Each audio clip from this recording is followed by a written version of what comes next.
बिस्मिल्लाहिर्रहमानिर्रहीम। एक राज बताऊं, जब अल्लाह दिलों को जोड़ने का फैसला कर लेता है तो उसकी निशानियां बंदे के दिल में उतरने लगती हैं।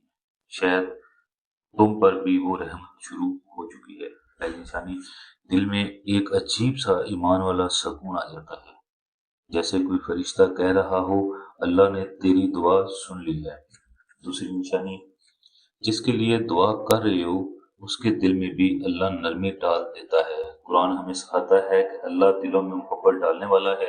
तीसरी निशानी, रिश्तों की गलत फहमियां खुलकर हल होने लगती हैं। ये अल्लाह की रहमत की खामोश पेशनगोई होती है। चौथी निशानी, दिल में उस शख्स के लिए बुग़्ज़ नहीं बल्कि खैर की दुआएं पैदा होती हैं।